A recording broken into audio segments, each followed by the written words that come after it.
If we practice having a scheduled living, daily consecration, morning revival, reading the Word and the ministry, praying daily, and calling on the Lord continually, we will live an overcoming life.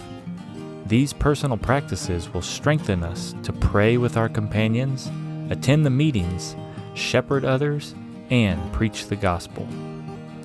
This episode begins a new series entitled Preaching the Gospel, with excerpts taken from a time of fellowship in Anaheim, California on January 7th, 2009. In this episode, Brother Benson Phillips speaks on 12 points for our living an overcoming life.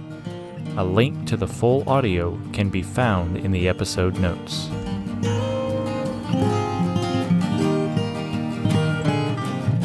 You know, one thing before reading this, we met in 6 different gatherings since last summer concerning this outline. Of course, it's changed. The first one that you saw has changed quite a bit in the wording. Every time I tried to improve it a little bit. But at any rate, we've been going over this each time we gathered. We gathered 6 times. First time with the Korean-speaking young adults. Then with the Spanish-speaking young adults. Then with the Chinese-speaking young adults. Then with District 1 English-speaking. Then District 2 English-speaking. And just this past Lord's Day with District 3 English language speaking. And so in those meetings there were totally about 275 from Anaheim and some from Cyprus as well. A few of those I wouldn't classify as young adults. Their age category didn't match, but we welcomed them anyhow. And maybe there's something like this tonight, and you're welcome. But at any rate, we had over 275 that gathered in these 6 meetings. And the Lord was really with us, I feel. And I hope that we all received something from that time. I'm very encouraged in the church in Anaheim, so many would gather together this fall in these 6 gatherings. Well, I would like to read it. Of course, in putting this together, there was a burden to enter into organic practices that could give us the way to live an overcoming life. I believe every believer in the Lord's recovery wants to live an overcoming life. And the only way to accomplish that is to get ourselves into the basic organic practices in the church life. If we would enter into those, I believe all of us will be living an overcoming life. And I want this, and I know you want the same. In this matter, we're all the same. Okay, I'd like to just read through this basically. 1, having a scheduled living, including the following. I don't want to repeat anything about the scheduled living. We did have some fellowship each time about this matter. But I would like to include in the following. It doesn't mean I'm leaving the scheduled living. We need to be laboring on that our whole life. I don't know how much I've improved on that since I was a young adult. But anyhow, I'm still working at it. And we all need to work at this our whole life. We need a scheduled living. And that scheduled living should include consecration daily. And I would say not just daily. Of course, there's a one-time consecration that we all must pass through. But we need a daily consecration. Amen. Every day, brothers and sisters, we need to offer ourselves to the Lord again for the carrying out of His divine economy on this earth in whatever way the Lord would lead us. But not just daily, even hourly.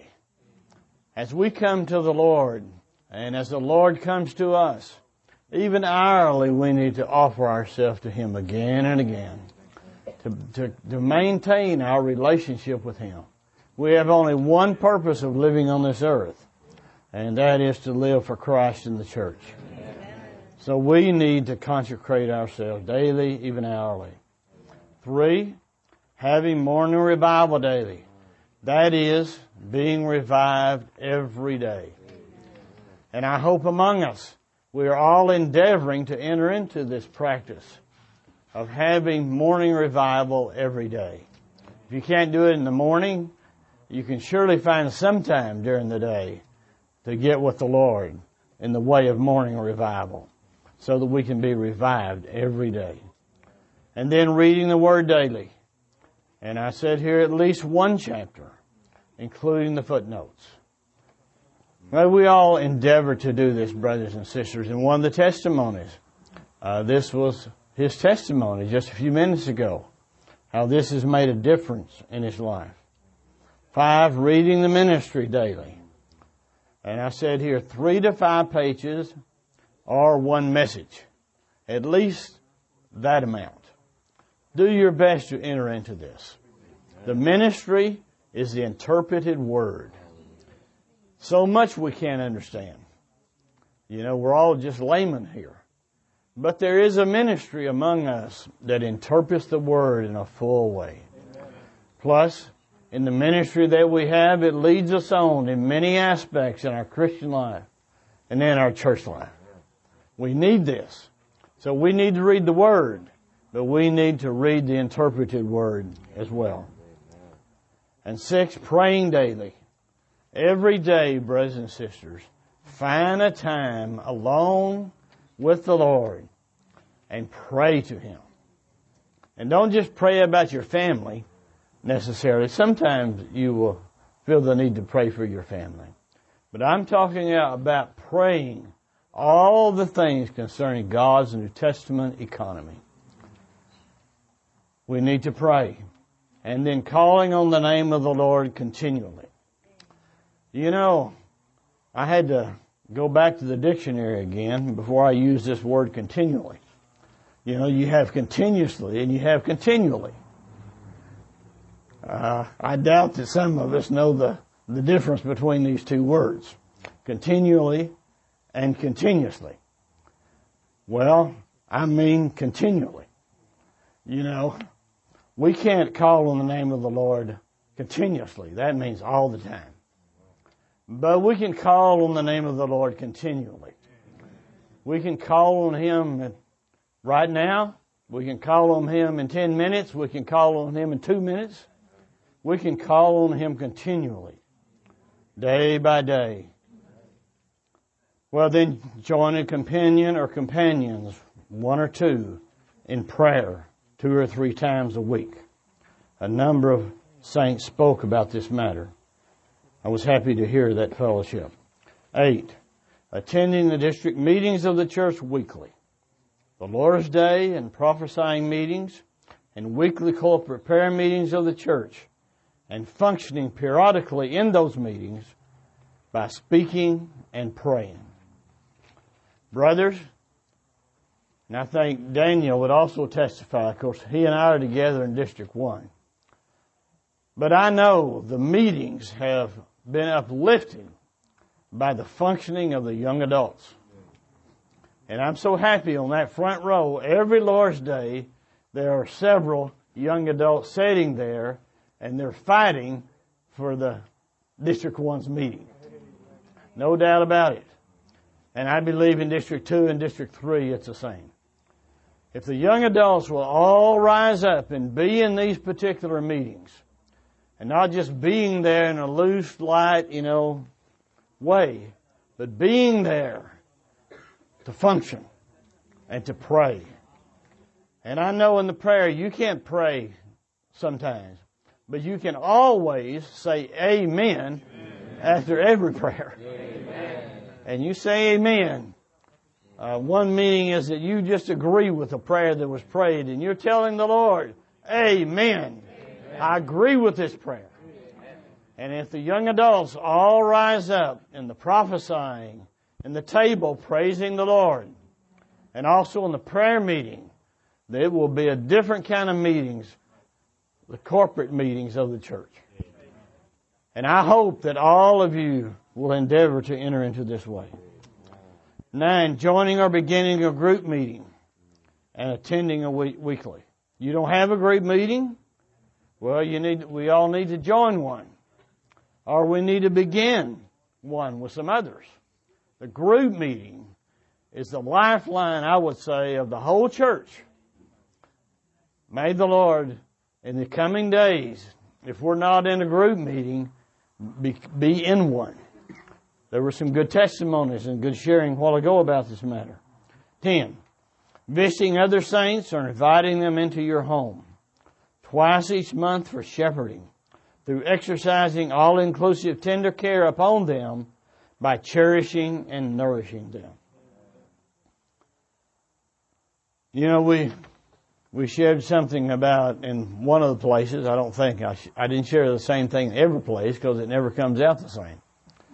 But I know I shared this point. You know, with the young adults, you've got a lot in the church below you, and you've got many in the church above you. You know, you've got the children, you've got the junior high, you've got the senior high, you've got all the college students. All these need to be shepherded by us. And if we all would enter into the shepherding burden of these, it will make a big difference in the growth and development of the children up through the college age years. Then you become a young adult, and they become a young adult. But then above us is the middle age and the older saints. Well, I hope in the Lord's Day meetings, and I read again in a certain portion, just the other day, Brother Lee saying again, come to the Lord's Day meeting, or the meetings when the church gathers together with the direct intention to shepherd someone. Come at least 5 minutes early. And don't run out of the door as soon as the meeting ends. Stay there and contact people for 15 to 30 minutes. I can give you this testimony. Nearly my whole life in the church life, since I was 22, I was virtually the last one to leave the meeting hall nearly every meeting. You know, in the place where I was. Virtually my whole life. I don't know. I can't say that my burden was so strong to shepherd. It's just if you hang around, there's going to be somebody to shepherd. And you'll see someone or they will come up to you. And we need to shepherd the church and all the saints in the church. Then 11, preaching the gospel by visiting people. Preach the gospel to colleagues, to friends, to relatives, to classmates, to neighbors, ones in the rows and hedges, that's the Gentile world, or knocking on doors randomly, twice each month, and passing out gospel tracts with all diligence. Well, I have about 10 minutes left. I want to give the time to Andrew. I've been sharing all fall, and Andrew shared some earlier, and I would like that he would share again. But anyhow, in this matter of preaching the gospel, you know, I said twice each month on visiting the saints and twice each month on preaching the gospel. I would say that's a minimum. It would be better if we could shepherd someone every week, at least one or two, and we also preach the gospel to at least one or two every week. By passing out tracts, by speaking to them verbally, preaching the gospel. This is God's divine economy. He wants to save the whole earth. Amen. And we have to do our part. And individually we have to do our part. And the church has to rise up to do their part. Preaching the gospel is a great, great matter in God's economy. Because the whole world, you know, virtually is lost. But If we preach the gospel, that's one less one. That is one less one, that enters into the Lord's divine economy by salvation. That's the first step. Of course, they need to be developed fully for their whole life. But preaching the gospel brings them in. And then the matter of sanctifying our finances. Brothers, learn to sanctify your finances. While you're young, if you would give at least 10% of every dollar that comes into your hand, that would be marvelous. And I'll assure you that gradually it'll become 11%. You just can't bear to give 10, so you give 11. Then you give 12, then you give 15. Then you give 20, maybe. It depends. But anyhow, what I'm saying is we need to sanctify our finances in a way that we're conscious that God needs a way to carry this economy out. And He needs our finances. He needs our offerings to help carry out His work. Amen.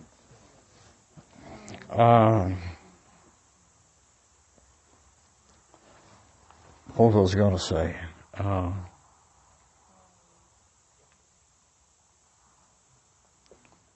Well, maybe it'll come to me as I share a little bit on the gospel. I don't have much time, but I would like to say just a little bit.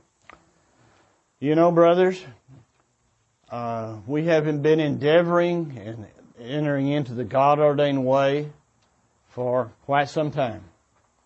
And we have made much progress on all the continents and the countries where the churches are. But the full entry into the God-ordained way is very much lacking. And one place that is lacking is the church in Anaheim. Well, how will we ever work this out?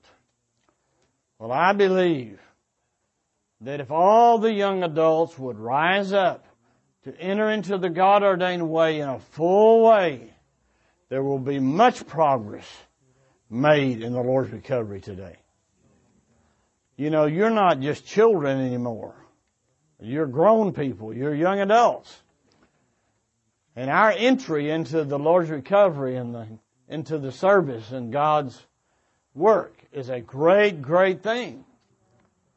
And brothers, with the rising up of the young adults, I do believe there is a way to work out the God-ordained way. But just as I said in several of the times when we gathered together, I don't expect that every one of you would work out all 12 points right away. Tomorrow you start and you're just right there and you're functioning in that way, 12 months out of the year, 360 days. I don't expect that. But my burden is that we all would have a beginning. And we would enter into something. Especially these first 5 or 6 points. Those are out of our individual living. You just look through those first 6 points. That's more individual. Of course, the first point is more than individual. But we need to pass the test on these few points, or we don't have any hope of bringing ourselves fully into the other points. We must take care of those points. Let me just read it again. We need a schedule of living. That's individual. Consecration. That's individual. Being revived every day. That's individual. Reading the Word every day. Reading the ministry every day. Praying every day.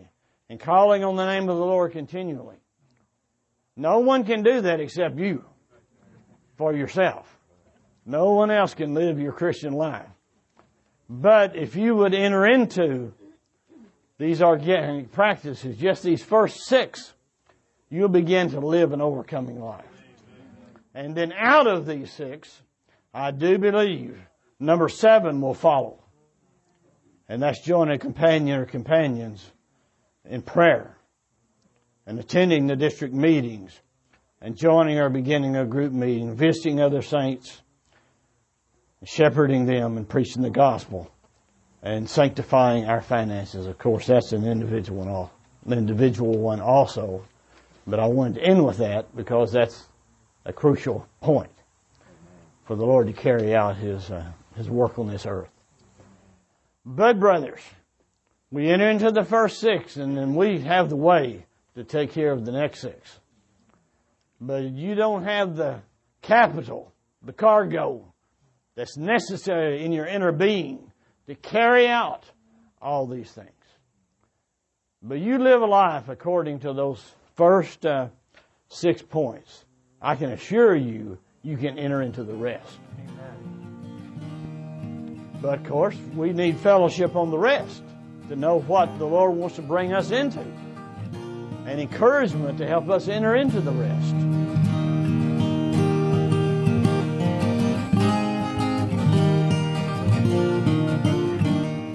Thank you for joining us today. To hear the complete recording and other messages, please visit livingtohim.com. If you would like to receive regular updates from us, please subscribe to this podcast and join our mailing list on our website. You can also find us on Facebook, Instagram, and YouTube, where our handle is @livingtohim.